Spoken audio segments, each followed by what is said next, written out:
মাশাআল্লাহ, আলহামদুলিল্লাহ। আমার ছেলে মোহাম্মদ আবদুল্লাহ আলী খান আগের চেয়ে অনেকটা সুস্থ আছেন। আল্লাহ পাক রাব্বুল আলামিনের দরবারে লক্ষ কোটি দোয়া দরখাস্ত কামনা করি। আল্লাহ পাক রাব্বুল আলামিন অনেকটাই সুস্থ করে দিয়েছেন। আমিন আমিন সুম্মা আমিন। প্রিয় দর্শক শ্রোতা ভাই ও বন্ধুগণ, যারাই আমার ভিডিওটা দেখছিলেন, আগেও কিছু ভিডিও দিয়েছিলাম, সকলের প্রতি কৃতজ্ঞতা, অভিনন্দন, শুভেচ্ছা। আমার ছেলের জন্য যারা দোয়া করেছেন, আল্লাহ পাক রাব্বুল আলামিন সকলের পরিবারবর্গের সদস্য নেতৃবৃন্দদেরকে ভালো রাখুন, সুস্থ রাখুন এবং নিরাপদে আর হেফাজতে রাখুন, ইসলামের ছায়াতলে রাখুন। বিশ্বের সকল মুসলমান ভাই বন্ধুদের জন্য আল্লাহ পাক রাব্বুল আলামিনের দরবারে দোয়া দরখাস্ত কামনা করি।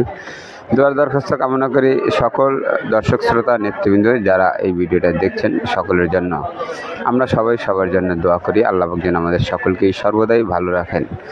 প্রিয় দর্শক শ্রোতা, সাথী ও বন্ধুগান, পৃথিবীর যে প্রান্ত থেকেই ভিডিওটা দেখছেন, আমার আত্মীয় স্বজন, ভাই ব্রাদার, বন্ধু মহলের সকল বন্ধুগান এবং তাদের স্ত্রী, সন্তানের সন্তান, আল্লাহ পাক যেন সকলকেই সর্বদাই নিরাপদে রাখেন এবং নামাজের সময় আমরা যেন নামাজ আদায় করে নিতে পারি। আল্লাহ পাকের দরবারে এই দোয়া দরখাস্ত কামনা করি। আল্লাহ পাক আমাদের স্ত্রী, সন্তান সহ সকলকেই ভালো রাখুন। আমিন আমিন সুম্মা আমিন। প্রিয় দর্শক শ্রোতা, ভিডিওটা শেয়ার করে দিবেন, ফলো করে সাথেই থাকবেন।